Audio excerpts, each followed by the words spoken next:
प्रभातखबर.com, विश्वास वही, रफ्तार नहीं।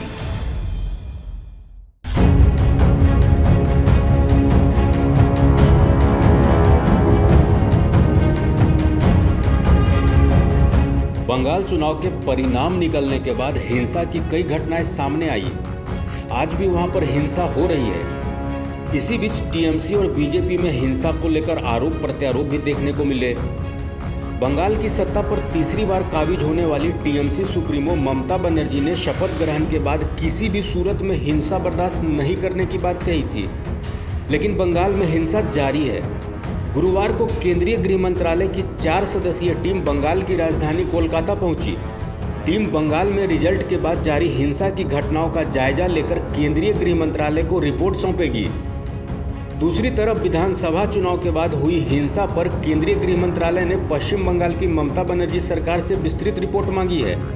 गृह मंत्रालय की ओर से दूसरी बार रिपोर्ट मांगे जाने के बाद ममता बनर्जी को बंगाल में राष्ट्रपति शासन लगाए जाने की आशंका सताने लगी है। दरअसल केंद्र सरकार ने कहा है कि राज्य सरकार रिपोर्ट नहीं भेजती है तो इसे गंभीरता से लिया जाएगा। राज्य सरकार को समय गंवाए बिना ऐसी घटनाओं को रोकने के लिए कदम उठाने के भी निर्देश दिए गए हैं। बुधवार को भेजी गई चिट्ठी में गृह मंत्रालय ने पश्चिम बंगाल के मुख्य सचिव से कहा है कि 3 मई को राज्य में चुनाव के बाद हुई हिंसा पर तत्काल रिपोर्ट तलब की गई थी, लेकिन बंगाल सरकार ने रिपोर्ट नहीं भेजी है। चिट्ठी में जिक्र किया गया है कि सूचना के मुताबिक पश्चिम बंगाल में हिंसक घटनाएं नहीं रुकी है। इसका साफ मतलब है कि राज्य सरकार ने घटनाओं को कंट्रोल करने के लिए प्रभावी कदम नहीं उठाए हैं। पत्र में जिक्र है कि बिना समय गंवाए हिंसक घटनाओं को रोकने के लिए तत्काल जरूरी कदम उठाने की जरूरत है। चिट्ठी के मुताबिक अगर राज्य सरकार रिपोर्ट नहीं भेजती है तो मामले को गंभीरता से लिया जाएगा। पत्र के इसी अंश के बाद ममता बनर्जी को लगने लगा है कि केंद्र की बीजेपी सरकार हिंसा को आधार बनाकर बंगाल में राष्ट्रपति शासन लगा सकती है। पश्चिम बंगाल के चुनावी नतीजों में मुख्यमंत्री ममता बनर्जी के नेतृत्व में तृणमूल कांग्रेस ने लगातार तीसरी जीत दर्ज की है।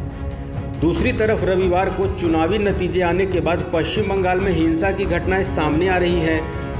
राज्य के विभिन्न हिस्सों में चुनाव बाद हुई हिंसा में बुधवार तक कम से कम 1 दर्जन लोगों की मौत हो चुकी है। बीजेपी ने तृणमूल कांग्रेस समर्थित गुंडों पर पार्टी के कार्यकर्ताओं की हत्या का आरोप लगाया है। महिला सदस्यों पर हमले करने के आरोप लगाए गए हैं। घरों में तोड़फोड़ और लूटपाट और कार्यालय में आगजनी के आरोप भी हैं। भाजपा के राष्ट्रीय अध्यक्ष जेपी नड्डा ने भी बुधवार को दावा किया था कि चुनाव के बाद हुई हिंसा में भाजपा के कम से कम 14 कार्यकर्ता मारे गए हैं। 1 लाख लोगों को अपना घर छोड़ना पड़ा है। उन्होंने आरोप लगाया है कि मुख्यमंत्री ममता बनर्जी की चुप्पी उनकी भूमिका बताती है, जबकि ममता बनर्जी ने आरोपों को खारिज करते हुए कहा है कि जिन इलाकों में हिंसा और झड़प हो रही है वहां पर भाजपा चुनाव जीती है। इन सब के बावजूद राज्य में हिंसा जारी है और केंद्रीय गृह मंत्रालय की टीम बंगाल में हालात का जायजा लेने पहुंच चुकी है। इस अपडेट में इतना ही। बने रहिए हमारे साथ। प्रभातखबर.com, विश्वास वही, रफ्तार नहीं।